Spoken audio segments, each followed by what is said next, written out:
일본에서는 가장 보편적인 형태의 아파트라고 불리는 건물입니다. 지어진 지 한 10년 정도 됐거든요. 텅텅 소리가 납니다. 벽이 플라스틱이에요. 창문 밑에 벽을 한번 두드려 보도록 하겠습니다. 통통 소리가 납니다. 아무래도 단열이 제대로 잘 되어 있지 않다는 것을 의미하는 거겠죠. 매년 일본 히트쇼크에 대한 문제가 제기되는 이유는 무엇인가요? 그림을 보면서 말씀을 드리면 좋을 것 같아요. 이 그림을 보시면은 교통사고 사망자의 4배라고 되어 있습니다. 히트쇼크로 사망하는 사람들이 교통사고 사망자의 4배가 된다. 그러니까 밖에서 죽는 사람보다 집 안에서 죽는 사람이 더 많은 거예요. 쉽게 말하면 얼어 죽는 사람이 이렇게 많다는 거죠. 정말 많은 사람들이 집 안에서 추위로 죽어가고 있는 겁니다. 그만큼 일본에서는 심각한 문제입니다. 현대 사회에서 얼어 죽는다는 것이 어떤 뜻인가요? 그림을 좀 보면서 이것도 설명을 좀 드리면 좋을 것 같습니다. 지금 보시는 그림은 왼쪽부터 보시면은 사람이 자고 있습니다. 잠을 자다가 화장실에 가고 싶어졌어요. 이제 따뜻하게 이불을 덮고 있다가 일어나서 화장실에 갔는데 집안 온도가 너무 낮다 보니까 이불 속의 온도와 실내 온도의 차이가 너무 크다 보니까 화장실에서 이를 보다가 쓰러지는 겁니다. 그 온도 차가 너무 커서. 이게 히트쇼크죠. 그와 반대되는 경우도 있습니다. 다음 그림 보시면은 이제 집 안에서 추위에 벌벌 떨고 있다가 이제 목욕을 해야지 하고 뜨거운 물에 몸을 담급니다. 근데 너무 갑작스럽게 뜨거운 물에 몸을 담그다 보니까 갑자기 혈관이 확장되면서 또 여기서 이제 문제가 발생해서 쓰러지게 되는 겁니다. 또 이러한 일이 있습니다. 그래서 이래도 죽고 저래도 죽고 그러한 상황이 벌어지고 있는 겁니다. 일본 히트쇼크의 원인을 무엇으로 보시나요?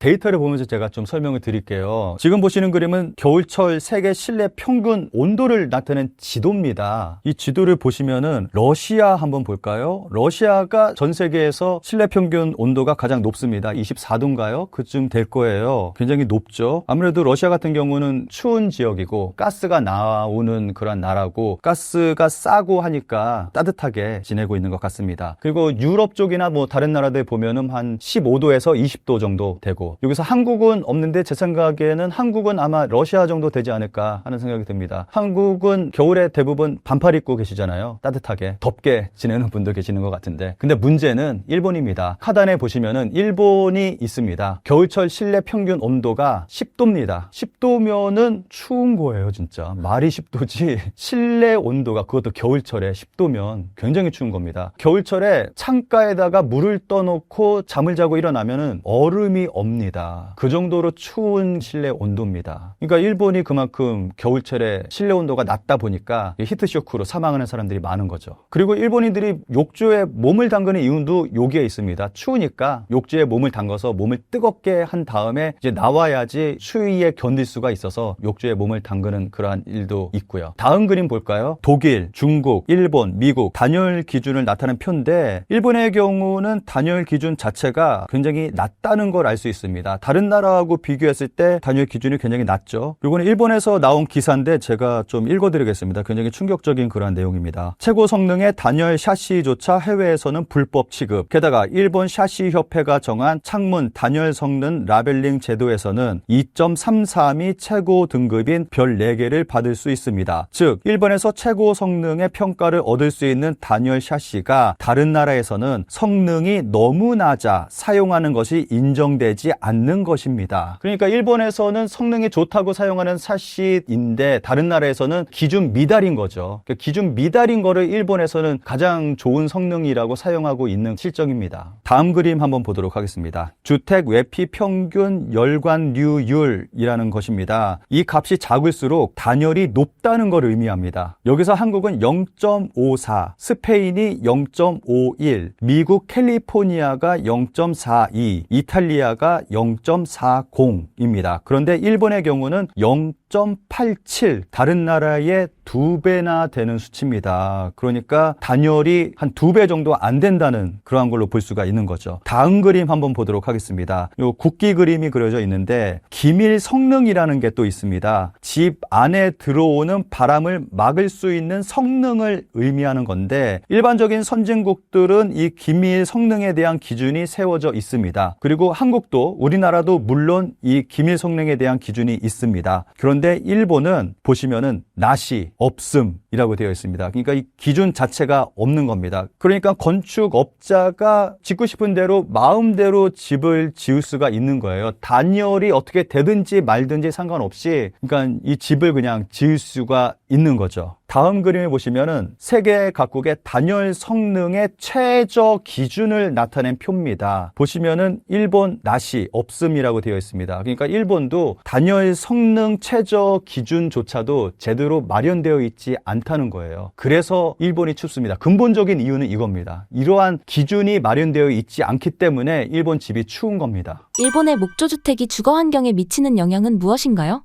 이건 제가 영상을 준비를 했는데 제가 직접 찍은 영상입니다. 이거 보면서 좀 말씀을 드리면 좋을 것 같습니다. 영상을 보시면 이게 일본에서는 가장 보편적인 형태의 주거 형태인 아파트라고 불리는 건물입니다. 이 건물은 지어진 지 한 10년 정도 됐거든요. 제가 이 건물 벽을 한번 두드려 보겠습니다.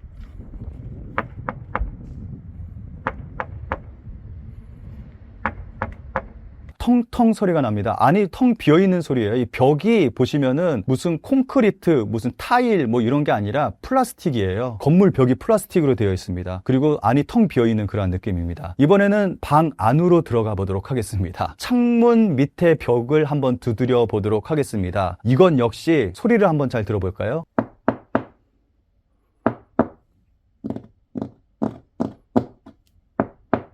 통통 소리가 납니다. 안이 텅 비어있는 그러한 느낌이 납니다. 아무래도 단열이 제대로 잘 되어 있지 않다는 것을 의미하는 거겠죠. 창문을 잘 보시면은 샤시인데 이게 예전에 사용했던 우리나라 80년대 알루미늄 샤시처럼 굉장히 얇아요. 허술합니다. 이 샤시에서 바람이 정말 술술 들어옵니다. 겨울에 되면. 정말 춥습니다. 정말 놀라운 건 이 촬영 장소가 홋카이도라는 겁니다. 그 추운 홋카이도인데 이렇게 허술하게 집을 짓고 살고 있다는 거예요. 그나마 다행인 건 창문이 이중창이에요. 보시면은 이중창이라서 그나마 다행이다. 홋카이도라서 아마 이중창일 겁니다. 다른데 밑으로 가면은 창문 하나 얇은 거 하나 대놓고 집을 짓는 경우가 많거든요. 대부분 그렇거든요. 그래서 집이 굉장히 춥습니다. 게다가 일본 집 같은 경우는 이렇게 집을 짓게 되면은 단열이 안 되기 때문에 창문에 결로 형상이 생기게 되거든요. 그 결로 형상이 생기게 되면은 이 습기가 벽으로 스며들게 됩니다. 그렇게 되면은 목조 벽이 굉장히 약해지겠죠. 오히려 더 지진에 약해지는 그러한 형태가 돼버립니다. 결과적으로 봤을 때는 일본의 이러한 부실한 목조 건물들은 지진에 허약한 집을 짓게 되는 일들을 벌이고 있는 거죠. 한국에서 일본 집이 추운 이유는 지진이 많아서 이렇게 짓는 거다. 여름이 더워서 이렇게 짓는 거다라고 말하는 분들이 많이 계세요. 근데 지진, 더위 이거하고는 아무런 상관이 없습니다. 전혀 상관이 없습니다. 제가 알고 있는 일본인 지인 중에 건축 설계하는 분이 계시는데 그러니까 업자죠. 직접 현장에서 일을 하고 계시는 분인데 이분한테 제가 직접적으로 물어봤어요. 왜 이렇게 춥냐? 왜 이렇게 일본 집, 아파트 같은 경우는 왜 이렇게 허술하게 집을 짓냐? 물어봤더니 다 돈 때문에 그런 거다. 건축 비용을 낮추기 위해서 이렇게 짓는 거다라고 이야기를 하더라고요. 그러니까 아까 말씀드렸듯이 단열에 대한 기준 자체가 굉장히 낮다 보니까 그 낮은 기준에 맞춰서 최대한으로 건축 비용을 줄여서 이렇게 짓는 거죠. 우리나라 집들 보면 샷이 이중창으로 굉장히 따뜻하게 잘 되어 있잖아요. 그 샷이 좋은 거, 제대로 된 거 사용한다고 해서 지진에 집 무너지는 거 아닙니다. 벽에다가 단열재 하나 넣는다고 해서 지진에 취약해지는 거 아무 상관없는 거예요. 오히려 아까 말씀드렸듯이 결로 현상으로 인해서 지진에 더 취약하게 돼버립니다. 지금처럼 집을 짓게 되면은. 그리고 여름철 뭐 덥고 습기가 차서 그런 거다라고 이야기를 하는데 방금 보여드린 영상은 홋카이도입니다. 추운 홋카이도. 홋카이도도 이렇게 집을 짓고 있어요. 그러니까 오키나와부터 홋카이도까지 똑같이 이렇게 집을 짓고 있다는 겁니다. 그러니까 이거는 더위하고는 아무런 상관이 없는 거예요. 추운 지방이라면은 더 견고하게 집을 지어야 되는데 홋카이도도 이렇게 집을 짓고 있고 아무런 상관이 없는 거예요. 그러니까 이거는 근본적으로는 정치 쪽으로 넘어가게 되는 건데 단열 기준을 만드는 거는 정치권입니다. 정치권에서 기준을 만들어서 해야지 이제 업자들이 이걸 만들 때 기준에 맞춰서 집을 짓게 되는 거잖아요. 기준 자체가 없다 보니까 엉망진창으로 집을 만들게 되는 거죠. 추위에 벌벌 떨게 되는 그러한 걸 만들게 되는 거죠. 근본적으로는 일본 자민당에 있는 겁니다. 일본 자민당이 법률을 만들어서 이러한 기준을 만들어야지 업자들도 그 법률에 맞춰서 집을 짓게 되는 건데, 이런 게 없다 보니까 이렇게 형편없게 집을 짓게 되는 거죠. 근본적으로는 정치의 문제라고 볼 수 있는 거죠. 일본에서 매년 히트쇼크에 대한 문제가 제기되는 이유가 무엇인가요? 히트쇼크라는 게 정식 의학 용어는 아니라고 그러던데, 어떤 현상이냐면은 추운 데 있다가 갑자기 따뜻한 데 가서 온도차가 너무 급격히 일어났을 경우에 쇼크가 온다 이거예요. 예를 들어서 우리는 아파트에 샤워하러 들어가잖아? 그럼 아파트 온도가 따뜻하니까 옷을 벗어도 크게 몸이 춥거나 그렇지 않잖아? 이제 샤워도 하고 아니면 목욕탕 들어가서 하면 되는데, 목이 따뜻하게. 근데 일본은 어떠냐? 방안이 되게 춥단 말이에요. 이거 이제 다다미 방이니까, 다다미 방에는 그 겨울에 온도가요, 바깥 온도하고 거의 차이가 없어요. 집 안의 온도가. 그 온도가 보존 안 하거든. 안에서 예를 들어서 전열기를 틀었다 해도 끄는 순간 그냥 사라져버리고, 온도가. 온기가. 그러니까 이제 예를 들어서 겨울에 어쨌든 추우니까 물을 받아가지고 따뜻하게 몸을 녹인단 말이에요. 거기서 들어가기 전까지 춥잖아. 옷을 벗으면 한기가 들어온단 말이에요. 그러다가 따뜻한 뜨거운 물에 푹 들어가는 순간 소위 말해서 혈관이 늘어난다는 거예요. 밑에 따뜻하게 갑자기 늘어나면 어떻게 돼? 혈압이 낮아지면서 밑으로 쏠릴 거 아니야, 혈액이. 그 머리에 있는 혈액이 밑으로 내려간단 말이에요. 그래서 여기서 이제 약간 멍해진다는 거죠. 그러면 순식간에 잠깐 정신을 잃을 수도 있다 이 얘기예요. 그걸 이제 히트쇼크라고 하는데, 물 앞에서 정신을 잃어버리면 어떻게 돼요? 전부 코 막아버리면 그냥 가는 거예요. 그래서 가끔 그 목욕탕에서 그냥 사망물로 이렇게 나오는 경우도 많잖아요. 그게 이제 히트쇼크. 그리고 그 원천 같은 데도 그렇게, 원천 물이 되게 뜨겁잖아요. 그 온천 밖에 어때요? 추울 거 아니야. 그러는 것들. 그러니까 이제 일본에 워낙 온천이 많으니까, 그런 게 경우의 수가 많으니까 그 히트쇼크가 나오는 아무래도 횟수가 많겠죠. 그런 것 때문에 그러는 거고, 그거는 이제 그건데, 이제 일본이 집이 추워가지고 집에서 그냥 동사하는 경우들이 많다는 거예요. 일도 하신 분들이 아침에 자고 일어나면 동사되는 거죠. 추우니까 몸이 추워서. 그거 왜 그러냐 하니까, 아까 이제 얘기했듯이 일본은 전부 다다미방이란 말이에요. 다다미방은 기본적으로 겨울에 크게 춥지 않은 걸 전제로 해서 만들어진 집이란 말이에요. 근데 사실은 도쿄 같은 경우도 살아보니까, 도쿄는 한 5도 정도가 최하 온도였어요. 내가 살 때는. 지금도 아마 거의 그럴 거예요. 영하로 떨어지는 경우가 거의 없어요. 도쿄 정도만 돼도. 근데 도쿄만 있나? 우리 위로 올라가면 홋카이도도 하여튼 그렇겠죠. 그쪽으로 가면 엄청 추울 거 아니야. 그게 다다미방인 거 완전히 그건 쥐약일 것 같으네요. 그러면 이제 난방을 어떻게 하느냐 이거야. 그럼 에어컨 이런 게 저런 게 하나 달려있어요. 저런 게. 그런데 저런 게 하나 있으면 밤새 틀 수 없잖아. 전기세 때문에. 그러니까 이제 일본이 전기세 때문에, 전기세가 최근에 얘기 들어보니까 털만큼 틀어버리면 35만 원, 40만 원 나온대, 한 달에. 한국은 내 같은 경우에 지금 에어컨은 물론 틀지도 않지만 온돌방, 보일러 같은 것도 기껏해야 5만 원, 7만 원, 겨울에 10만 원 안 나와요. 근데 일본은 35만 원이 평균이래. 근데 일본은 봉급을 많이 받나요? 그러니까 못 틀지요. 특히 노인네들은 돈이 얼마 어디 있어서 틀겠냐고. 그리고 이제 또 하나는 동일본 대지진 때 원자가 폭발을 하면서 그 이후로는 원자를 전부 가동을 중단했단 말이에요, 일본에. 그러니까 아무래도 전력이 이제 팍 떨어졌을 거 아니에요. 전체 가동할 수 있는 전력이. 그러니까 더더욱이는 정부 입장에서는 이걸 모든 국민들이 더울 때 막 에어컨 빵빵 틀고 추울 때 난방 빵빵 틀고 이게 안 되는 거예요. 그러니까 조금 자제해달라고 방송을 하고 광고를 하죠. 그러면 이제 돈 없는 사람들이나 아니면 노인네들은 또 그렇게 또 따라요. 이제 그게 결국은 동사로 이어질 수도 있는 아주 위험하다는 거죠. 그래서 그게 1년에 10,000명이 넘어갈 수도 있고, 동사가 여름에는 더워서 에어컨 못 틀어서 더워서 열사병으로 죽는 경우도 거의 비슷하게. 겨울과 여름의 온도 때문에 그걸 에너지가 충분하면은 전기료를 국가가 운영해서 싸게 해주면은 그런 일이 있겠어요? 그거 다 민영화하는 바람에 그런 부분이 있다고 나는 보거든요. 그래서 하여튼 지금 일본의 여러 가지 시스템들이 참 일반 서민들이 살기에 참 팍팍해졌다. 그런 생각이 듭니다. 일본의 목조주택이 주거 환경에 미치는 영향이 무엇인가요? 당연하지. 목조 건물에다가 자자미, 그 다음에 벽돌이 헤드칠한 그런 거잖아요. 이게 온도를, 예를 들어서 안에서 뭘 대표했다 그러면 온도를 지키는 그런 시스템이 전혀 아니란 말이에요. 창호지 문이잖아, 문도. 우리 같으면 아파트가 이중창이라든가 이러면은 사실 온도 차단이 되잖아, 방출이. 일본은 전혀 그게 안 된단 말이에요. 그러니까 그냥 바로 통과지. 그러니까 방 안에서 고사체라든가 전열기를 계속 가동할 때는 그 정도 열이 내 몸에 오겠지만, 그걸 끄는 순간 거의 제로로 돌아가 버리는 거야. 그래서 문제가 생기는 거 아니에요. 그게 전통이었다고. 다다미 방이 전통이잖아. 그러니까 혹독하게 추위는 뭐 일본 사람들이 견뎌온 건데 그게 이제 기후 변화가 생기면서 이 이제 시스템이 이제 문제가 있다 보는 거죠.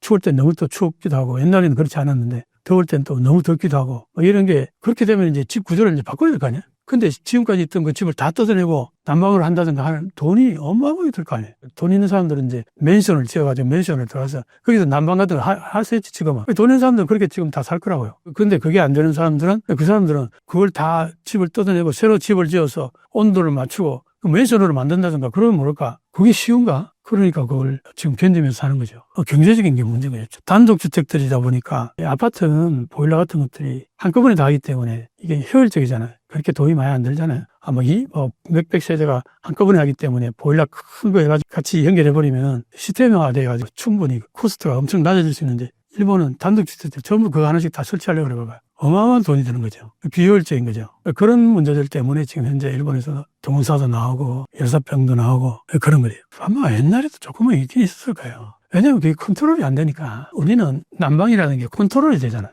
추울 때는 보일러를 떼고 온도를 있고 한국은 여름에는 열사병 걸릴 정도로 덥지 않아요. 그렇잖아요. 근데 일본은 엄청 더워요. 그러니까 열사병이 걸릴 수도 있는데 에어컨 같은 게 있으면 좋죠. 근데 그게 과거에는 돈도 많고 에너지 문제가 없을 때 그때는 국가가 다 관리했고 그때는 빵빵 털었겠죠. 그러니까 그런 문제가 없었는데 내가 얘기하는 게 민영화되고 나서 에너지 가격이 폭등을 하고 뭐 그런 것들을 하고 연관되어 있지 않겠어요. 일본에서 매년 히트쇼크에 대한 문제가 제기되는 이유가 무엇인가요? 히트쇼크라는 것은요, 그냥 자고 있는데, 기본은요, 자고 있는데 그냥 사망해버리는 그러한 사고를 말합니다. 그런데 왜 그러냐? 한국에서도 주무시면서 돌아가시는 분이 없는 것은 아닙니다. 그러나 1년에 여러 명 미만이에요. 그런데 일본은 2022년은 최근에는 가장 많았고 거의 총 500명 1년에 죽었습니다. 밤 사이에. 물론 밤이 아닐 수도 있어요. 낮에도 돌아가신 분도 있지만 기본적으로 이게 왜 일어나느냐라고 하면 초체온증, 그러니까 산에 가서 실제로 동사한다라든가 특히 거기 눈이 많은 지역에서 눈 속에서 그냥 죽는다라든가 그것은 아니에요. 그거 진짜 동사죠. 그거 아니라 초체온증입니다. 이것은 35도 이하가 되면 초체온증이 됩니다. 35도 이하가 되면 사람들은 여러 가지 면에서 굉장히 돌아가실 위험이 높아집니다. 현재 일본 집은 먼저 추워요. 한국은 온돌도 있고 그리고 춤실 때 전기 매트라든가 전기 담요라는 것으로 따뜻하게 주무시는 분들이 많습니다. 그리고 침대도 온돌 침대라든가 있잖아요. 기본적으로 한국 사람들은 따뜻하게 해야 잘 수 있다라는 문화가 있습니다. 그러니까 초체온증라는 것은 많이 일어나지 않습니다. 그런데 일본은 그러한 문화 자체가 없습니다. 오히려 너무 덥게 하면 잘 수가 없다라고 해서 잘 때는 어느 정도 좀 시원한 느낌이 있는 것이 잘 수 있는 것이다 라고 생각하는 문화가 있습니다. 그런데 지병이 좀 있거나 그런 분들이 그렇게 하여서 자신도 모르게 초체온증에 걸려서 그냥 돌아가시는 것입니다. 그리고 일본은 노인 65세 이상의 노인 인구가 굉장히 많습니다. 거의 세계 1위에 가깝죠. 30%에 육박하기 때문에 3명의 한 사람은 65세 이상의 노인입니다. 그리고 일본의 그러한 노인들은 혼자 사는 노인들이 더 많습니다.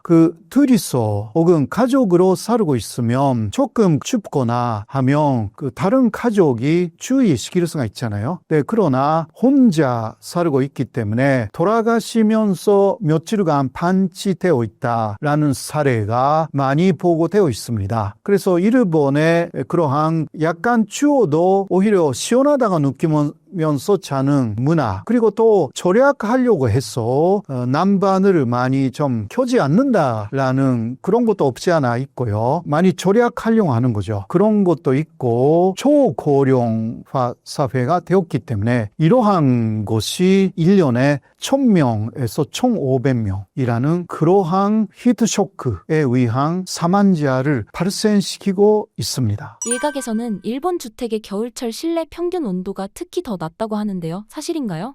그 일본의 문화, 전통 문화는요, 이런 식으로 옛날부터 이야기를 했습니다. 집을 지을 때는 여름에 맞는 집을 지어야 된다. 왜냐면 여름은 너무 덥잖아요. 그런데 겨울용으로 따뜻한 집을 만들어버리면 여름에는 잠을 수가 없다라는 이야기예요. 그러니까 여름에 조금 시원하게 느낄 수 있는 그러한 집을 짓는 것이 일본의 옛날부터 내려온 하나의 문화입니다. 그러면 겨울 때는 추운 거죠. 그런데 그때 따뜻하게 하면 그 문제가 없지만 따뜻하게 하지 않고 특히 노인이 되고 돈도 많이 없고 그러면 그리고 혼자 살고 있고 근데 이게 두 사람, 세 사람으로 살고 있으면 서로 배려하면서 따뜻하게 만들기도 하고 그렇게 하잖아요. 혼자 살고 있으면요. 이거는 젊은 사람들도 같대요. 신경 쓰지 않고 그냥 자버려요. 그렇지 않습니까? 이런 것이 또 일본에서의 혼자 사는 문화 그리고 좀 역사적으로 시원한 집을 만드는 습관이 있어서 겨울 때는 더 문제가 있다. 그렇게 할 수가 있죠. 일본에 목조주택이 많은데요. 목조주택의 장단점은 어떤 게 있을까요?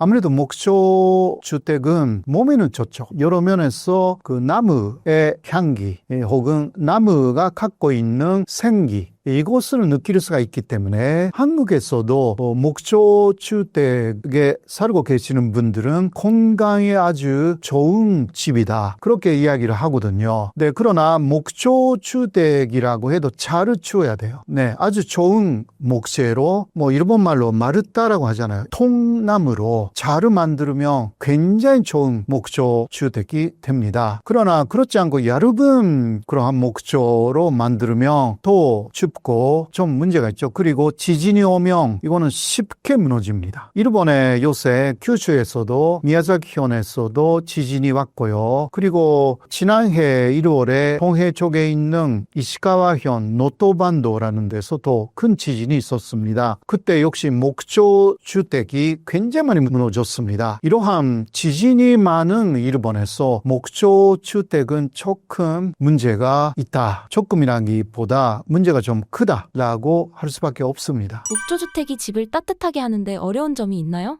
아무리 목조 주택이라고 해도 따뜻하게 하는데 그러니까 그 불을 그렇게 만들거나 그런 데는 문제 없이 만들어져 있어요. 그러나 아무래도 목조 주택이기 때문에 그런 부분에서 상당히 조심스럽잖아요. 불을 사용한다라는 것 자체가 그렇기 때문에 조심하면서 불을 많이 사용하지 않도록 그렇게 하는 문화가 있어서 그래서 더 지을 수가 있다. 그래서 일본에서는 지을 때는 난방기구라든가 불을 만들어서 한다라든가 그런 것보다 잘 때도 두꺼운 이불을 많이 덮고 잔다라든가 이불을 되게 세게 덮고 잔다라든가 굉장히 무겁거든요. 네, 그런 식으로 주무시는 분들이 꽤 있습니다. 일본 겨울 온천 여행 시 한국인들이 주의해야 할 점은 무엇인가요? 일본 온천에서는 그렇게 춥게는 하지 않다라고 할 수가 있지만 그래도 일단 생각보다 추울 수가 있기 때문에 혹시 추우면 이야기를 해야 합니다. 요새 일본도 여러 가지 면에서 물가가 비싸고 에너지 값이 비싸지고 있기 때문에 절약하려고 하거든요. 요관이나 호텔에서도 그렇기 때문에 그런 부분은 조심해야 된다. 그런 식으로 알고 계시면 좋을 것입니다. 매년 일본 히트쇼크에 대한 문제가 제기되는 이유는 무엇인가요? 그림을 보면서 말씀을 드리면 좋을 것 같아요. 이 그림을 보시면은 교통사고 사망자의 4배라고 되어 있습니다. 히트쇼크로 사망하는 사람들이 교통사고 사망자의 4배가 된다. 그러니까 밖에서 죽는 사람보다 집 안에서 죽는 사람이 더 많은 거예요. 쉽게 말하면 얼어 죽는 사람이 이렇게 많다는 거죠. 정말 많은 사람들이 집 안에서 추위로 죽어가고 있는 겁니다. 그만큼 일본에서는 심각한 문제입니다. 현대 사회에서 얼어 죽는다는 것이 어떤 뜻인가요? 그림을 좀 보면서 이것도 설명을 좀 드리면 좋을 것 같습니다. 지금 보시는 그림은 왼쪽부터 보시면은 사람이 자고 있습니다. 잠을 자다가 화장실에 가고 싶어졌어요. 이제 따뜻하게 이불을 덮고 있다가 일어나서 화장실에 갔는데 집안 온도가 너무 낮다 보니까 이불 속의 온도와 실내 온도의 차이가 너무 크다 보니까 화장실에서 이를 보다가 쓰러지는 겁니다. 그 온도 차가 너무 커서. 이게 히트쇼크죠. 그와 반대되는 경우도 있습니다. 다음 그림 보시면은 이제 집 안에서 추위에 벌벌 떨고 있다가 이제 목욕을 해야지 하고 뜨거운 물에 몸을 담급니다. 근데 너무 갑작스럽게 뜨거운 물에 몸을 담그다 보니까 갑자기 혈관이 확장되면서 또 여기서 이제 문제가 발생해서 쓰러지게 되는 겁니다. 또 이러한 일이 있습니다. 그래서 이래도 죽고 저래도 죽고 그러한 상황이 벌어지고 있는 겁니다. 일본 히트쇼크의 원인을 무엇으로 보시나요?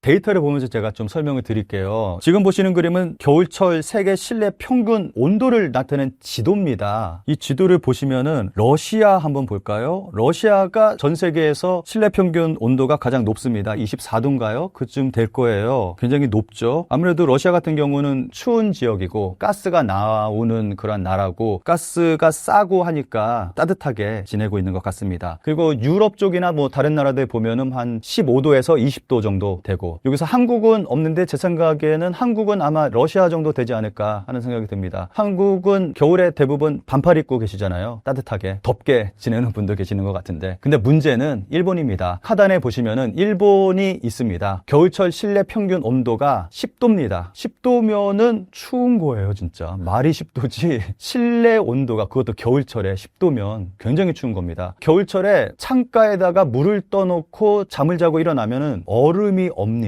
그 정도로 추운 실내 온도입니다. 그러니까 일본이 그만큼 겨울철에 실내 온도가 낮다 보니까 히트쇼크로 사망하는 사람들이 많은 거죠. 그리고 일본인들이 욕조에 몸을 담그는 이유도 여기에 있습니다. 추우니까 욕조에 몸을 담가서 몸을 뜨겁게 한 다음에 이제 나와야지 추위에 견딜 수가 있어서 욕조에 몸을 담그는 그러한 일도 있고요. 다음 그림 볼까요? 독일, 중국, 일본, 미국 단열 기준을 나타낸 표인데 일본의 경우는 단열 기준 자체가 굉장히 낮다는 걸 알 수 있습니다. 다른 나라하고 비교했을 때 단열 기준이 굉장히 낮죠. 이거는 일본에서 나온 기사인데 제가 좀 읽어드리겠습니다. 굉장히 충격적인 그러한 내용입니다. 최고 성능의 단열 샤시조차 해외에서는 불법 취급. 게다가 일본 샤시 협회가 정한 창문 단열 성능 라벨링 제도에서는 2.33이 최고 등급인 별 4개를 받을 수 있습니다. 즉 일본에서 최고 성능의 평가를 얻을 수 있는 단열 샤시가 다른 나라에서는 성능이 너무 낮아 사용하는 것이 인정되지 않는 것입니다. 그러니까 일본에서는 성능이 좋다고 사용하는 샤시인데 다른 나라에서는 기준 미달인 거죠. 그러니까 기준 미달인 거를 일본에서는 가장 좋은 성능이라고 사용하고 있는 실정입니다. 다음 그림 한번 보도록 하겠습니다. 주택 외피 평균 열관류율이라는 것입니다. 이 값이 작을수록 단열이 높다는 걸 의미합니다. 여기서 한국은 0.54, 스페인이 0.51, 미국 캘리포니아가 0.42, 이탈리아가 0.40입니다. 그런데 일본의 경우는 0.87, 다른 나라의 2배나 되는 수치입니다. 그러니까 단열이 한 2배 정도 안 된다는 그러한 걸로 볼 수가 있는 거죠. 다음 그림 한번 보도록 하겠습니다. 요 국기 그림이 그려져 있는데 기밀 성능이라는 게 또 있습니다. 집 안에 들어오는 바람을 막을 수 있는 성능을 의미하는 건데 일반적인 선진국들은 이 기밀 성능에 대한 기준이 세워져 있습니다. 그리고 한국도 우리나라도 물론 이 기밀 성능에 대한 기준이 있습니다. 그런데 일본은 보시면은 나시, 없음이라고 되어 있습니다. 그러니까 이 기준 자체가 없는 겁니다. 그러니까 건축업자가 짓고 싶은 대로 마음대로 집을 지을 수가 있는 거예요. 단열이 어떻게 되든지 말든지 상관없이 그러니까 이 집을 그냥 지을 수가 있는 거죠. 다음 그림을 보시면은 세계 각국의 단열 성능의 최저 기준을 나타낸 표입니다. 보시면은 일본 나시, 없음이라고 되어 있습니다. 그러니까 일본도 단열 성능 최저 기준조차도 제대로 마련되어 있지 않다는 거예요. 그래서 일본이 춥습니다. 근본적인 이유는 이겁니다. 이러한 기준이 마련되어 있지 않기 때문에 일본 집이 추운 겁니다. 일본의 목조주택이 주거 환경에 미치는 영향은 무엇인가요?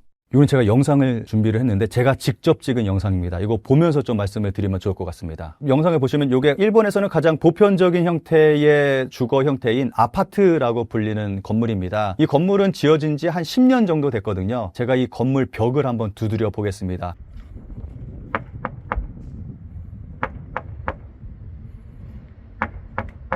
텅텅 소리가 납니다. 안이 텅 비어있는 소리예요. 이 벽이 보시면은 무슨 콘크리트, 무슨 타일 뭐 이런 게 아니라 플라스틱이에요. 건물 벽이 플라스틱으로 되어 있습니다. 그리고 안이 텅 비어있는 그런 느낌입니다. 이번에는 방 안으로 들어가 보도록 하겠습니다. 창문 밑에 벽을 한번 두드려 보도록 하겠습니다. 이건 역시 소리를 한번 잘 들어볼까요?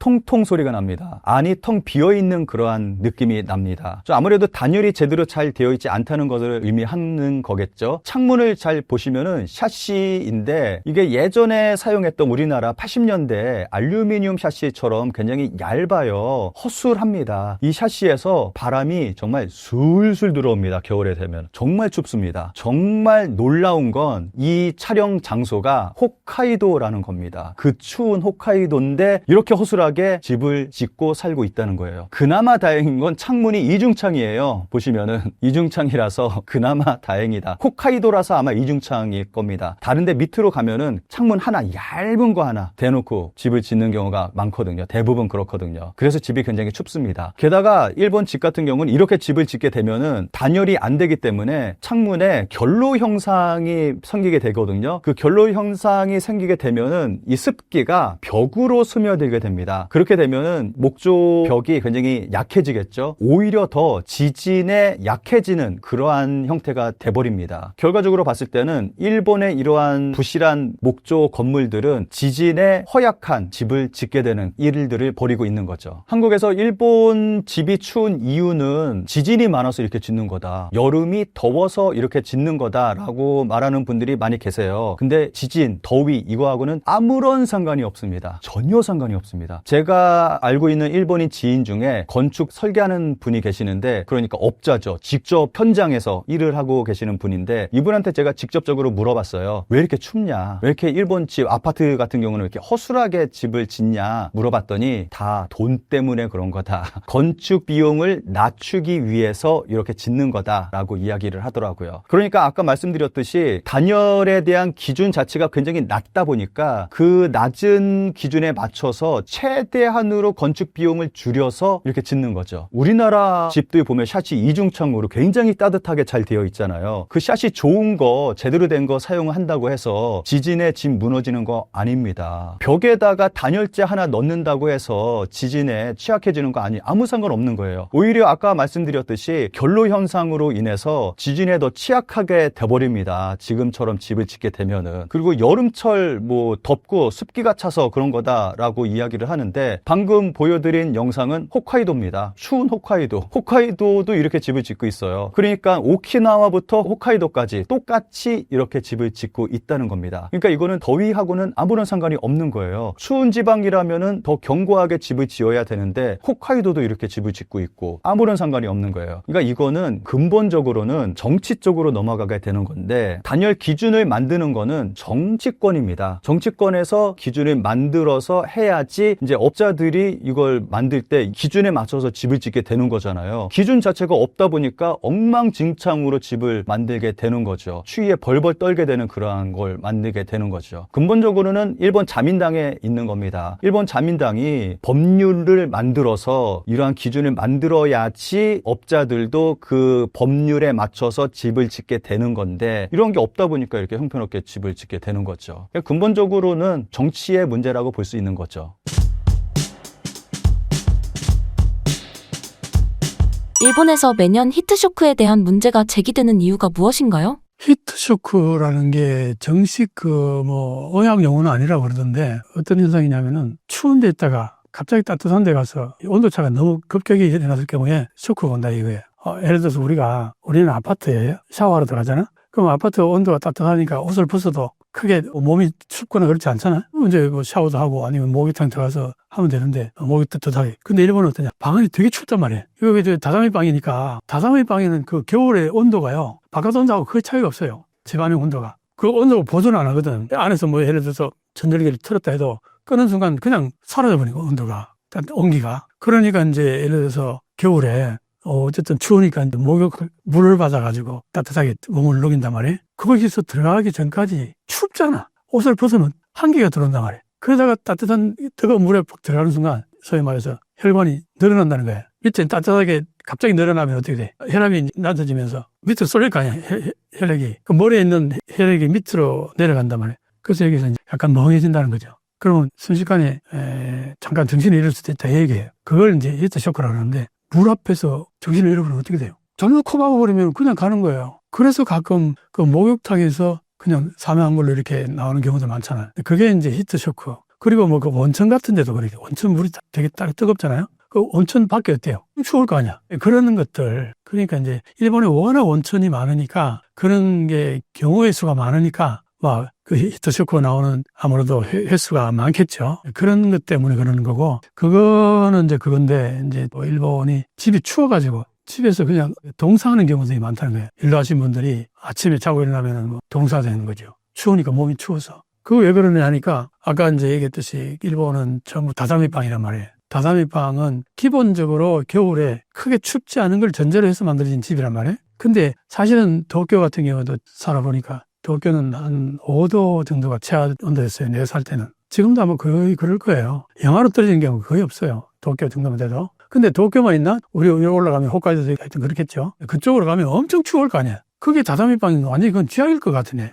그러면 이제 난방을 어떻게 하느냐 이거야. 그럼 에어컨 이런 게 저런 게 하나 달려있어요, 저런 게. 그런데 저런 게 하나 있으면 밤새 틀 수 없잖아. 전기세 때문에. 그러니까 이제 일본이 전기세 때문에, 전기세가 최근에 얘기 들어보니까 철만큼 틀어버리면 35만 원, 40만 원 나온대, 한 달에. 한국은 내게 같은 경우에 지금 에어컨은 물론 틀지도 않지만 온돌방, 보일러 같은 건 틀도 기껏해야 5만 원, 7만 원, 겨울에 10만 원 안 나와요. 근데 일본은 35만 원이 평균이래. 근데 일본은 봉급을 많이 받나요? 그러니까 못 틀지요. 특히 노인네들은 돈이 얼마 어디 있어서 그 틀겠냐고. 그리고 이제 또 하나는 동일본 대지진 때 원자가 폭발을 하면서 그 이후로는 원자를 전부 가동을 중단했단 말이에요, 일본에. 그러니까 아무래도 전력이 이제 팍 떨어졌을 거 아니에요. 전체 가동할 수 있는 전력이. 그러니까 더더욱이나 정부 입장에서는 이걸 모든 국민들이 더울 때 막 에어컨 빵빵 틀고 추울 때 난방 빵빵 틀고 이게 안 되는 거예요. 그러니까 조금 자제해달라고 방송을 하고 광고를 하지요. 그러면 이제 돈 없는 사람들이나 아니면 노인네들은 또 그렇게 또 따라요. 이제 그게 결국은 동사로 이어질 수도 있는 아주 위험하다는 거죠.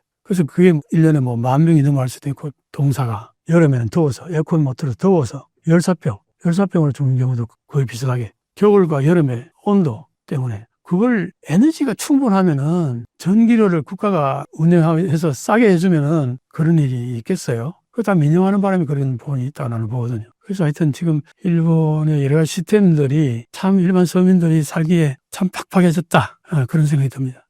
일본의 목조주택이 주거 환경에 미치는 영향이 무엇인가요?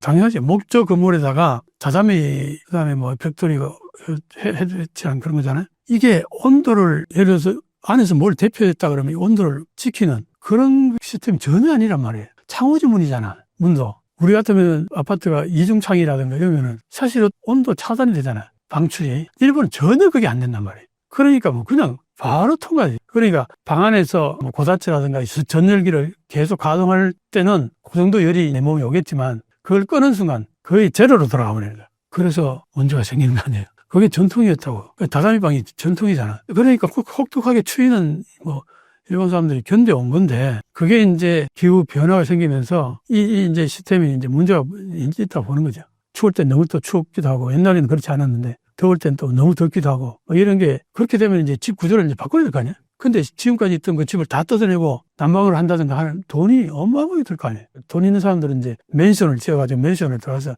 거기서 난방 같은 거 하세요, 지금은. 돈 있는 사람들은 그렇게 지금 다 살 거라고요. 근데 그게 안 되는 사람들은, 그 사람들은 그걸 다 집을 뜯어내고 새로 집을 지어서 온도를 맞추고 그 맨션으로 만든다든가 그러면 모를까? 그게 쉬운가? 그러니까 그걸 지금 견디면서 사는 거죠. 경제적인 게 문제인 거죠. 단독주택들이다 보니까 아파트는 보일러 같은 것들이 한꺼번에 다 하기 때문에 이게 효율적이잖아요. 그렇게 돈이 많이 안 들잖아요. 아마 몇백 세대가 한꺼번에 하기 때문에 보일러 큰 거 해가지고 같이 연결해버리면 시스템화돼가지고 충분히 코스트가 엄청 낮아질 수 있는데, 일본은 단독주택들 전부 그거 하나씩 다 설치하려고 그래봐요. 어마어마한 돈이 드는 거죠. 비효율적인 거죠. 그런 문제들 때문에 지금 현재 일본에서 동사도 나오고 열사병도 나오고 그런 거예요. 아마 옛날에도 조금은 있긴 있었을 거예요. 왜냐하면 그게 컨트롤이 안 되니까. 우리는 난방이라는 게 컨트롤이 되잖아요. 추울 때는 보일러를 떼고 온도를 있고, 한국은 여름에는 열사병 걸릴 정도로 덥진 않아요. 그렇잖아요. 근데 일본은 엄청 더워요. 그러니까 열사병이 걸릴 수도 있는데 에어컨 같은 게 있으면 좋죠. 근데 그게 과거에는 돈도 많고 에너지 문제가 없을 때, 그때는 국가가 다 관리했고, 그때는 빵빵 터졌겠죠. 그러니까 그런 문제가 없었는데, 내가 얘기하는 게 민영화되고 나서 에너지 가격이 폭등을 하고 뭐 그런 것들하고 연관되어 있지 않겠어요? 일본에서 매년 히트쇼크에 대한 문제가 제기되는 이유가 무엇인가요? 히트쇼크라는 것은요, 그냥 자고 있는데, 기본은요, 자고 있는데 그냥 사망해버리는 그러한 사고를 말합니다. 그런데 왜 그러냐? 한국에서도 주무시면서 돌아가시는 분이 없는 것은 아닙니다. 그러나 1년에 여러 명 미만이에요. 그런데 일본은 2022년은 최근에는 가장 많았고 거의 총 500명 1년에 죽었습니다. 밤 사이에. 물론 밤이 아닐 수도 있어요. 낮에도 돌아가신 분도 있지만 기본적으로 이게 왜 일어나느냐라고 하면 초체온증, 그러니까 산에 가서 실제로 동사한다라든가, 특히 거기 눈이 많은 지역에서 눈 속에서 그냥 죽는다라든가, 그것은 아니에요. 그거 진짜 동사죠. 그거 아니라 초체온증입니다. 이것은 35도 이하가 되면 초체온증이 됩니다. 35도 이하가 되면 사람들은 여러 가지 면에서 굉장히 돌아가실 위험이 높아집니다. 현재 일본 집은 먼저 추워요. 한국은 온돌도 있고, 그리고 춤실 때 전기 매트라든가 전기 담요라는 것으로 따뜻하게 주무시는 분들이 많습니다. 그리고 침대도 온돌 침대라든가 있잖아요. 기본적으로 한국 사람들은 따뜻하게 해야 잘 잘 수 있다라는 문화가 있습니다. 그러니까 초체온증이라는 것은 많이 일어나지 않습니다. 그런데 일본은 그러한 문화 자체가 없습니다. 오히려 너무 덥게 하면 잘 수가 없다라고 해서 잘 때는 어느 정도 좀 시원한 느낌이 있는 것이 잘 수 있는 것이다 라고 생각하는 문화가 있습니다. 그런데 지병이 좀 있거나 그런 분들이 그렇게 하여서 자신도 모르게 초체온증에 걸려서 그냥 돌아가시는 것입니다. 그리고 일본은 노인 65세 이상의 노인 인구가 굉장히 많습니다. 거의 세계 1위에 가깝죠. 30%에 육박하기 때문에 3명의 한 사람은 65세 이상의 노인입니다. 그리고 일본의 그러한 노인들은 혼자 사는 노인들이 더 많습니다. 둘이서 혹은 가족으로 살고 있으면 조금 춥거나 하면 다른 가족이 주의시킬 수가 있잖아요. 네, 그러나 혼자 살고 있기 때문에 돌아가시면서 며칠간 반치되어 있다라는 사례가 많이 보고되어 있습니다. 그래서 일본의 그러한 약간 추워도 오히려 시원하다가 느끼면서 자는 문화, 그리고 또 절약하려고 해서 난방을 많이 좀 켜지 않는다라는 그런 것도 없지 않아 있고요. 많이 절약하려고 하는 거죠. 그런 것도 있고 초고령화 사회가 되었기 때문에 이러한 것이 1년에 1000명에서 1500명이라는 그러한 히트쇼크에 의한 사망자를 발생시키고 있습니다. 일각에서는 일본 주택의 겨울철 실내 평균 온도가 특히 더 낮다고 하는데요. 사실인가요?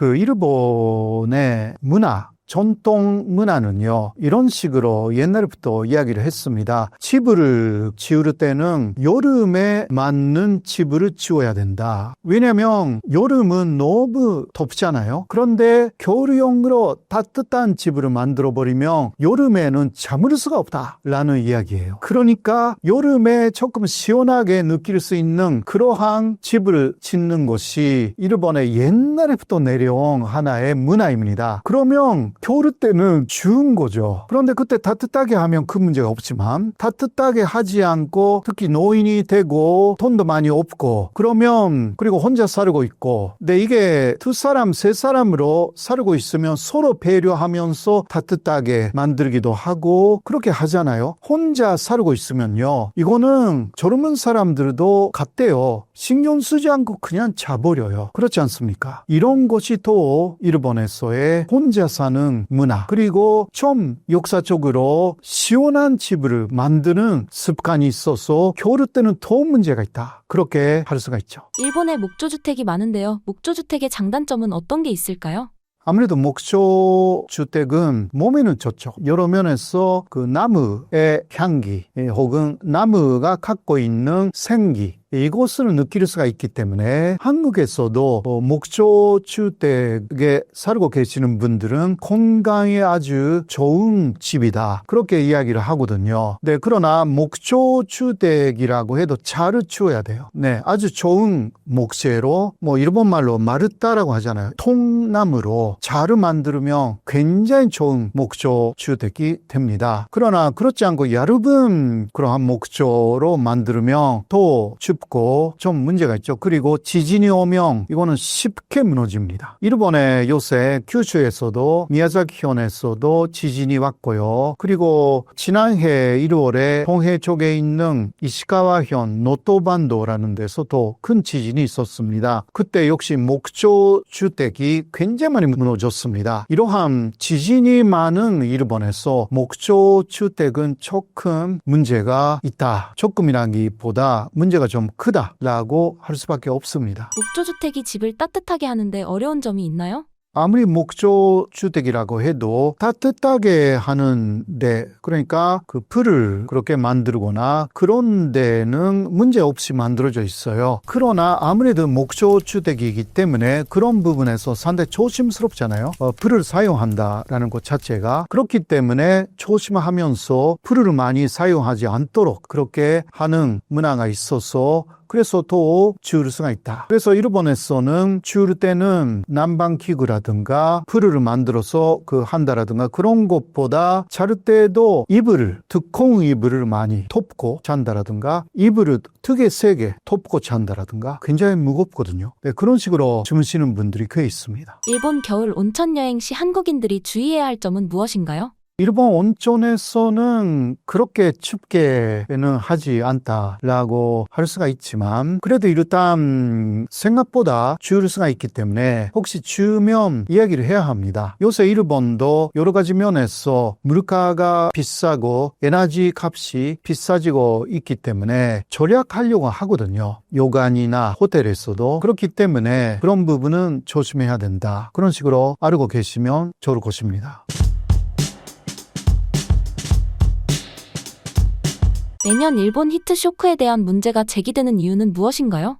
그림을 보면서 말씀을 드리면 좋을 것 같아요. 이 그림을 보시면은 교통사고 사망자의 4배라고 되어 있습니다. 히트쇼크로 사망하는 사람들이 교통사고 사망자의 4배가 된다. 그러니까 밖에서 죽는 사람보다 집 안에서 죽는 사람이 더 많은 거예요. 쉽게 말하면 얼어 죽는 사람이 이렇게 많다는 거죠. 정말 많은 사람들이 집 안에서 추위로 죽어가고 있는 겁니다. 그만큼 일본에서는 심각한 문제입니다. 현대 사회에서 얼어 죽는다는 것이 어떤 뜻인가요? 그림을 좀 보면서 이것도 설명을 좀 드리면 좋을 것 같습니다. 지금 보시는 그림은 왼쪽부터 보시면은 사람이 자고 있습니다. 잠을 자다가 화장실에 가고 싶어졌어요. 이제 따뜻하게 이불을 덮고 있다가 일어나서 화장실에 갔는데 집안 온도가 너무 낮다 보니까 이불 속의 온도와 실내 온도의 차이가 너무 크다 보니까 화장실에서 이를 보다가 쓰러지는 겁니다. 그 온도 차가 너무 커서. 이게 히트쇼크죠. 그와 반대되는 경우도 있습니다. 다음 그림 보시면은 이제 집 안에서 추위에 벌벌 떨고 있다가 이제 목욕을 해야지 하고 뜨거운 물에 몸을 담급니다. 근데 너무 갑작스럽게 뜨거운 물에 몸을 담그다 보니까 갑자기 혈관이 확장되면서 또 여기서 이제 문제가 발생해서 쓰러지게 되는 겁니다. 또 이러한 일이 있습니다. 그래서 이래도 죽고 저래도 죽고 그러한 상황이 벌어지고 있는 겁니다. 일본 히트쇼크의 원인을 무엇으로 보시나요?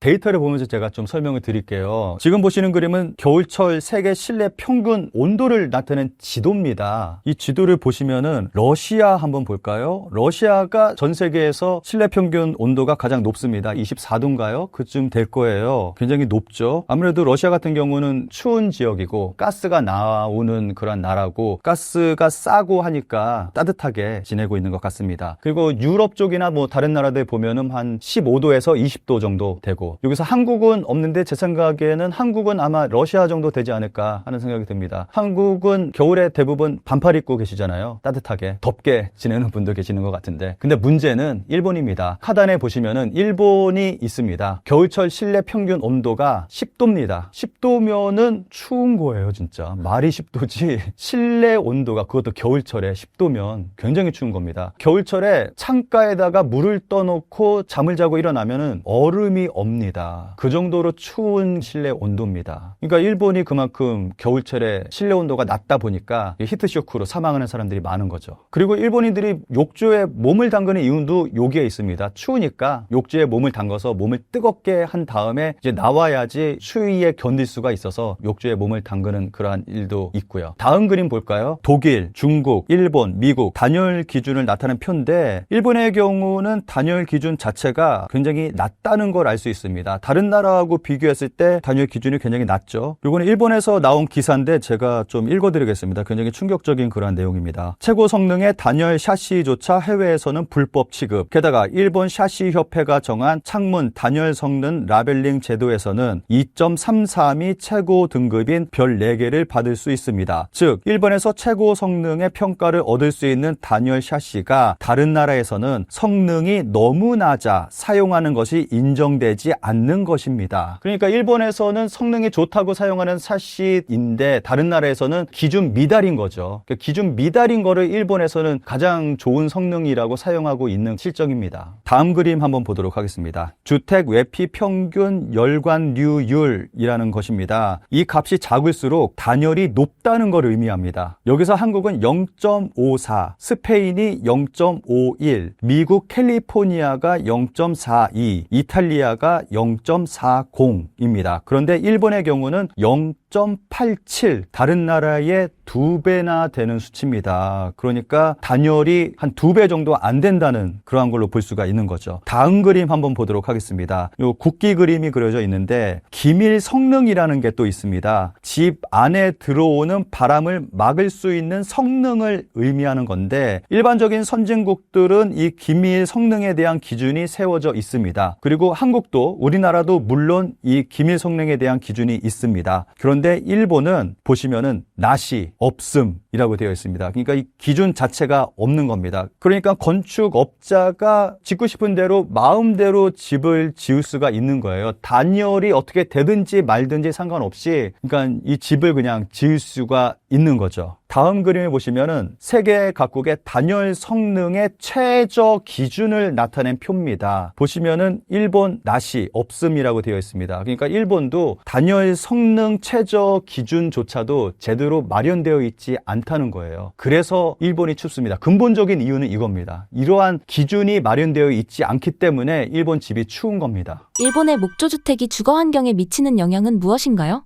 이건 제가 영상을 준비를 했는데 제가 직접 찍은 영상입니다. 이거 보면서 좀 말씀을 드리면 좋을 것 같습니다. 영상을 보시면 이게 일본에서는 가장 보편적인 형태의 주거 형태인 아파트라고 불리는 건물입니다. 이 건물은 지어진 지 한 10년 정도 됐거든요. 제가 이 건물 벽을 한번 두드려 보겠습니다.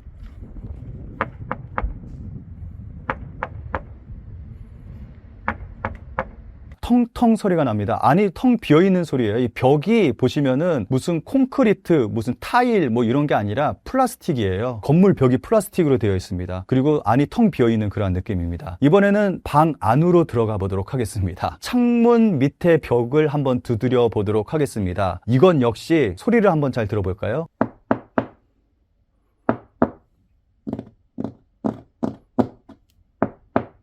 통통 소리가 납니다. 안이 텅 비어있는 그러한 느낌이 납니다. 아무래도 단열이 제대로 잘 되어 있지 않다는 것을 의미하는 거겠죠. 창문을 잘 보시면은 샤시인데 이게 예전에 사용했던 우리나라 80년대 알루미늄 샤시처럼 굉장히 얇아요. 허술합니다. 이 샤시에서 바람이 정말 술술 들어옵니다. 겨울에 되면 정말 춥습니다. 정말 놀라운 건 이 촬영 장소가 홋카이도라는 겁니다. 그 추운 홋카이도인데 이렇게 허술하게 집을 짓고 살고 있다는 거예요. 그나마 다행인 건 창문이 이중창이에요. 보시면은 이중창이라서 그나마 다행이다. 홋카이도라서 아마 이중창일 겁니다. 다른데 밑으로 가면은 창문 하나 얇은 거 하나 대놓고 집을 짓는 경우가 많거든요. 대부분 그렇거든요. 그래서 집이 굉장히 춥습니다. 게다가 일본 집 같은 경우는 이렇게 집을 짓게 되면은 단열이 안 되기 때문에 창문에 결로 형상이 생기게 되거든요. 그 결로 형상이 생기게 되면은 이 습기가 벽으로 스며들게 됩니다. 그렇게 되면은 목조 벽이 굉장히 약해지겠죠. 오히려 더 지진에 약해지는 그러한 형태가 돼버립니다. 결과적으로 봤을 때는 일본의 이러한 부실한 목조 건물들은 지진에 허약한 집을 짓게 되는 일들을 벌이고 있는 거죠. 한국에서 일본 집이 추운 이유는 지진이 많아서 이렇게 짓는 거다. 여름이 더워서 이렇게 짓는 거다라고 말하는 분들이 많이 계세요. 근데 지진, 더위 이거하고는 아무런 상관이 없습니다. 전혀 상관이 없습니다. 제가 알고 있는 일본인 지인 중에 건축 설계하는 분이 계시는데 그러니까 업자죠. 직접 현장에서 일을 하고 계시는 분인데 이분한테 제가 직접적으로 물어봤어요. 왜 이렇게 춥냐? 왜 이렇게 일본 집, 아파트 같은 경우는 왜 이렇게 허술하게 집을 짓냐? 물어봤더니 다 돈 때문에 그런 거다.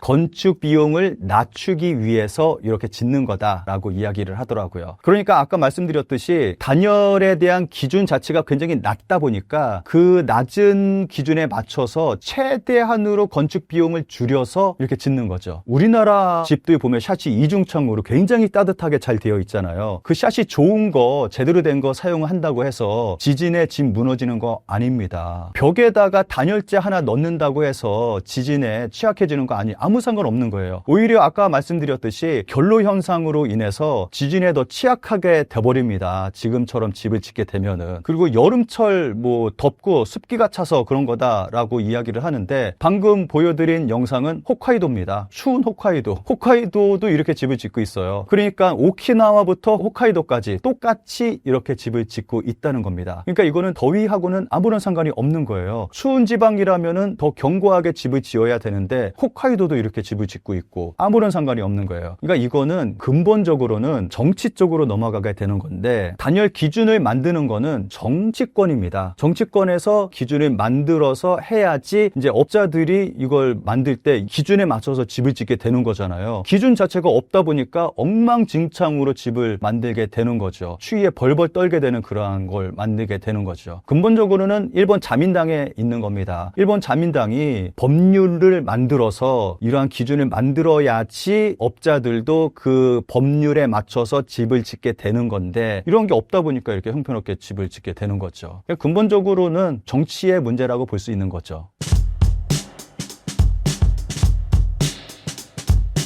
일본에서 매년 히트쇼크에 대한 문제가 제기되는 이유가 무엇인가요? 히트쇼크라는 게 정식 의학 용어는 아니라고 그러던데 어떤 현상이냐면은 추운 데 있다가 갑자기 따뜻한 데 가서 온도차가 너무 급격히 일어났을 경우에 쇼크가 온다 이거예요.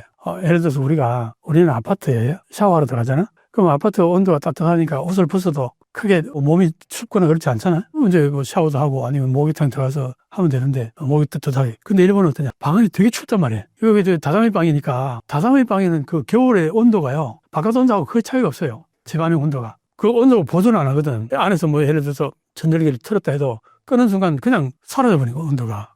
온기가. 그러니까 이제 예를 들어서 겨울에 어쨌든 추우니까 이제 물을 받아가지고 따뜻하게 몸을 녹인단 말이에요. 거기서 들어가기 전까지 춥잖아. 옷을 벗으면 한기가 들어온단 말이에요. 그러다가 따뜻한 뜨거운 물에 푹 들어가는 순간 소위 말해서 혈관이 늘어난다는 거예요. 밑에 따뜻하게 갑자기 늘어나면 어떻게 돼? 혈압이 낮아지면서 밑으로 쏠릴 거 아니야, 혈액이. 그 머리에 있는 혈액이 밑으로 내려간단 말이에요. 그래서 여기서 이제 약간 멍해진다는 거죠. 그러면 순식간에 잠깐 정신을 잃을 수도 있다 이 얘기예요. 그걸 이제 히트쇼크라고 하는데 물 앞에서 정신을 잃어버리면 어떻게 돼요? 전부 코 막아버리면 그냥 가는 거예요. 그래서 가끔 그 목욕탕에서 그냥 사망한 걸로 이렇게 나오는 경우도 많잖아요. 그게 이제 히트쇼크. 그리고 뭐 그 온천 같은 데도 그렇게 온천 물이 되게 뜨겁잖아요. 그 온천 밖에 어때요? 추울 거 아니야. 그런 것들. 그러니까 이제 일본에 워낙 온천이 많으니까 그런 게 경우의 수가 많으니까 막 그 히트쇼크가 나오는 아무래도 횟수가 많겠죠. 그런 것 때문에 그러는 거고, 그거는 이제 그건데, 이제 또 일본이 집이 추워가지고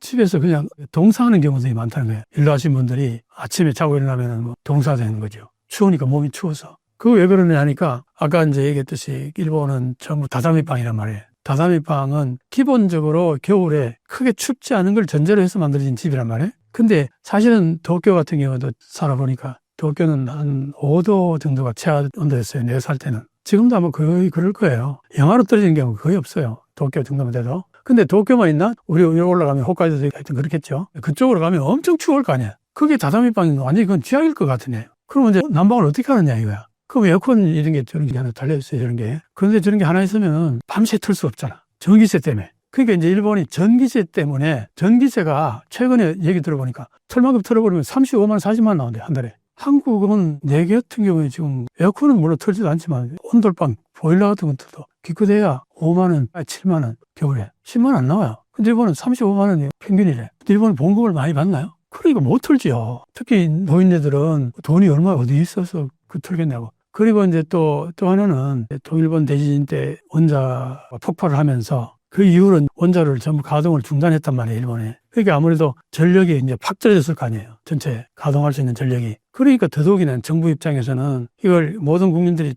더울 때 막 에어컨 빵빵 틀고 추울 때 난방 빵빵 틀고 이게 안 되는 거예요. 그러니까 조금 자제해달라고 방송을 하고 광고를 하지요. 그러면 이제 돈 없는 사람들이나 아니면 노인네들은 또 그렇게 또 따라요. 이제 그게 결국은 동사로 이어질 수도 있는 아주 위험하다는 거죠. 그래서 그게 1년에 뭐 10,000명이 넘어갈 수도 있고, 동사가 여름에는 더워서 에어컨 못 틀어서 더워서 열사병으로 죽는 경우도 거의 비슷하게, 겨울과 여름의 온도 때문에. 그걸 에너지가 충분하면은 전기료를 국가가 운영해서 싸게 해주면은 그런 일이 있겠어요. 그거 다 민영화하는 바람에 그런 부분이 있다고 나는 보거든요. 그래서 하여튼 지금 일본의 여러 가지 시스템들이 참 일반 서민들이 살기에 참 팍팍해졌다, 그런 생각이 듭니다. 일본의 목조주택이 주거 환경에 미치는 영향이 무엇인가요? 당연하지. 목조 건물에다가 자자미, 그다음에 뭐 벽돌이 해치한 그런 거잖아요. 이게 온도를, 예를 들어서 안에서 뭘 대표했다 그러면 이 온도를 지키는 그런 시스템이 전혀 아니란 말이에요. 창호지 문이잖아, 문도. 우리 같으면 아파트가 이중창이라든가 이러면은 사실 온도 차단이 되잖아, 방출이. 일본은 전혀 그게 안 된단 말이에요. 그러니까 뭐 그냥 바로 통과지. 그러니까 방 안에서 뭐 고다츠라든가 전열기를 계속 가동할 때는 그 정도 열이 내 몸에 오겠지만 그걸 끄는 순간 거의 제로로 돌아가버려요.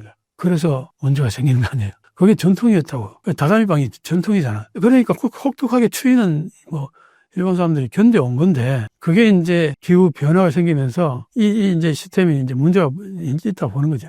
추울 때 너무 또 춥기도 하고, 옛날에는 그렇지 않았는데 더울 땐 또 너무 덥기도 하고, 뭐 이런 게 그렇게 되면 이제 집 구조를 이제 바꿔야 될 거 아니야? 근데 지금까지 있던 그 집을 다 뜯어내고 난방을 한다든가 하는 돈이 어마어마하게 들 거 아니에요. 돈 있는 사람들은 이제 맨션을 지어가지고 맨션을 들어가서 거기서 난방 같은 거 할 수 있지, 지금은. 돈 있는 사람들은 그렇게 지금 다 살 거라고요. 근데 그게 안 되는 사람들은, 그 사람들은 그걸 다 집을 뜯어내고 새로 집을 지어서 온도를 맞추고 그 맨션으로 만든다든가 그러면 모를까? 그게 쉬운가? 그러니까 그걸 지금 견디면서 사는 거죠. 경제적인 게 문제인 거죠. 단독주택들이다 보니까 아파트는 보일러 같은 것들이 한꺼번에 다 하기 때문에 이게 효율적이잖아요. 그렇게 돈이 많이 안 들잖아요. 아마 몇백 세대가 한꺼번에 하기 때문에 보일러 큰 거 해가지고 같이 연결해버리면 시스템화 돼가지고 충분히 코스트가 엄청 낮아질 수 있는데, 일본은 단독주택들 전부 그거 하나씩 다 설치하려고 그래봐요. 어마어마한 돈이 드는 거죠. 비효율적인 거죠. 그런 문제들 때문에 지금 현재 일본에서 동사도 나오고 열사병도 나오고 그런 거예요. 아마 옛날에도 조금은 있긴 있었을 거예요. 왜냐하면 그게 컨트롤이 안 되니까. 우리는 난방이라는 게 컨트롤이 되잖아요. 추울 때는 보일러를 떼고 온도를 있고, 한국은 여름에는 열사병 걸릴 정도로 덥진 않아요. 그렇잖아요. 근데 일본은 엄청 더워요. 그러니까 열사병이 걸릴 수도 있는데 에어컨 같은 게 있으면 좋죠. 근데 그게 과거에는 돈도 많고 에너지 문제가 없을 때, 그때는 국가가 다 관리했고 그때는 빵빵 틀었겠죠. 그러니까 그런 문제가 없었는데, 내가 얘기하는 게 민영화되고 나서 에너지 가격이 폭등을 하고 뭐 그런 것들을 하고 연관되어 있지 않겠어요. 일본에서 매년 히트쇼크에 대한 문제가 제기되는 이유가 무엇인가요? 히트쇼크라는 것은요, 그냥 자고 있는데, 기본은요, 자고 있는데 그냥 사망해버리는 그러한 사고를 말합니다. 그런데 왜 그러냐? 한국에서도 주무시면서 돌아가시는 분이 없는 것은 아닙니다. 그러나 1년에 여러 명 미만이에요. 그런데 일본은 2022년은 최근에는 가장 많았고 거의 총 500명 1년에 죽었습니다. 밤 사이에. 물론 밤이 아닐 수도 있어요. 낮에도 돌아가신 분도 있지만 기본적으로 이게 왜 일어나느냐라고 하면 초체온증, 그러니까 산에 가서 실제로 동사한다라든가, 특히 거기 눈이 많은 지역에서 눈 속에서 그냥 죽는다라든가, 그것은 아니에요. 그거 진짜 동사죠. 그거 아니라 초체온증입니다. 이것은 35도 이하가 되면 초체온증이 됩니다. 35도 이하가 되면 사람들은 여러 가지 면에서 굉장히 돌아가실 위험이 높아집니다. 현재 일본 집은 먼저 추워요. 한국은 온돌도 있고, 그리고 침실 때 전기 매트라든가 전기 담요라는 것으로 따뜻하게 주무시는 분들이 많습니다. 그리고 침대도 온돌 침대라든가 있잖아요. 기본적으로 한국 사람들은 따뜻하게 해야 잘 잘 수 있다라는 문화가 있습니다. 그러니까 초체온증이라는 것은 많이 일어나지 않습니다. 그런데 일본은 그러한 문화 자체가 없습니다. 오히려 너무 덥게 하면 잘 수가 없다라고 해서 잘 때는 어느 정도 좀 시원한 느낌이 있는 것이 잘 수 있는 것이다 라고 생각하는 문화가 있습니다. 그런데 지병이 좀 있거나 그런 분들이 그렇게 하여서 자신도 모르게 초체온증에 걸려서 그냥 돌아가시는 것입니다. 그리고 일본은 노인, 65세 이상의 노인 인구가 굉장히 많습니다. 거의 세계 1위에 가깝죠. 30%에 육박하기 때문에 3명의 한 사람은 65세 이상의 노인입니다. 그리고 일본의 그러한 노인들은 혼자 사는 노인들이 더 많습니다. 둘이서 혹은 가족으로 살고 있으면 조금 춥거나 하면 다른 가족이 주의시킬 수가 있잖아요. 네, 그러나 혼자 살고 있기 때문에 돌아가시면서 며칠간 반치되어 있다라는 사례가 많이 보고되어 있습니다. 그래서 일본의 그러한 약간 추워도 오히려 시원하다가 느끼면서 자는 문화, 그리고 또 절약하려고 해서 난방을 많이 좀 켜지 않는다라는 그런 것도 없지 않아 있고요. 많이 절약하려고 하는 거죠. 그런 것도 있고 초고령화 사회가 되었기 때문에 이러한 것이 1년에 1000명에서 1500명이라는 그러한 히트쇼크에 의한 사망자를 발생시키고 있습니다. 일각에서는 일본 주택의 겨울철 실내 평균 온도가 특히 더 낮다고 하는데요. 사실인가요?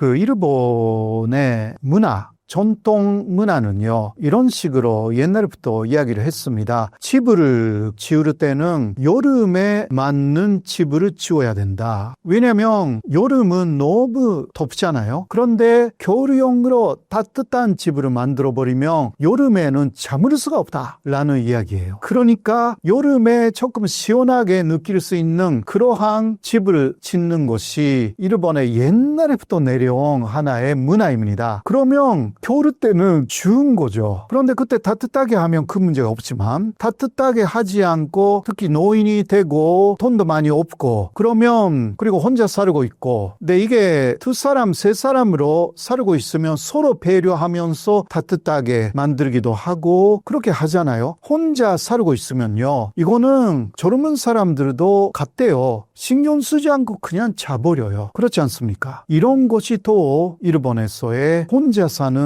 문화, 그리고 좀 역사적으로 시원한 집을 만드는 습관이 있어서 겨울 때는 더 문제가 있다, 그렇게 할 수가 있죠. 일본에 목조주택이 많은데요. 목조주택의 장단점은 어떤 게 있을까요?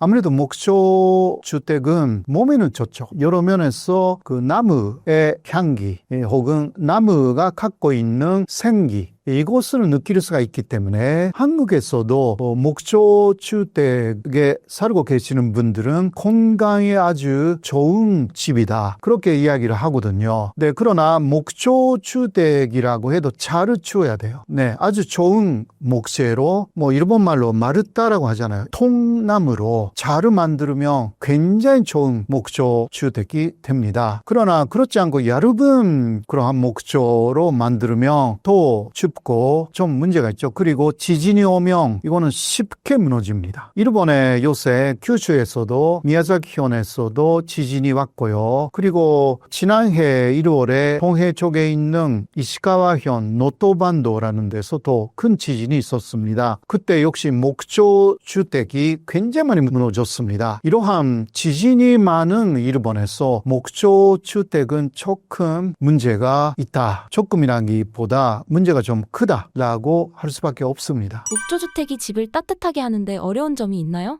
아무리 목조 주택이라고 해도 따뜻하게 하는데, 그러니까 그 불을 그렇게 만들거나 그런 데는 문제 없이 만들어져 있어요. 그러나 아무래도 목조 주택이기 때문에 그런 부분에서 상당히 조심스럽잖아요. 불을 사용한다라는 것 자체가. 그렇기 때문에 조심하면서 불을 많이 사용하지 않도록 그렇게 하는 문화가 있어서 그래서 더 지을 수가 있다. 그래서 일본에서는 지을 때는 난방기구라든가 불을 만들어서 한다라든가 그런 것보다 잘 때도 두꺼운 이불을 많이 덮고 잔다라든가 이불을 되게 세게 덮고 잔다라든가 굉장히 무겁거든요. 네, 그런 식으로 주무시는 분들이 꽤 있습니다. 일본 겨울 온천 여행 시 한국인들이 주의해야 할 점은 무엇인가요? 일본 온천에서는 그렇게 춥게는 하지 않다라고 할 수가 있지만 그래도 일단 생각보다 추울 수가 있기 때문에 혹시 추우면 이야기를 해야 합니다. 요새 일본도 여러 가지 면에서 물가가 비싸고 에너지 값이 비싸지고 있기 때문에 절약하려고 하거든요. 요관이나 호텔에서도. 그렇기 때문에 그런 부분은 조심해야 된다. 그런 식으로 알고 계시면 좋을 것입니다.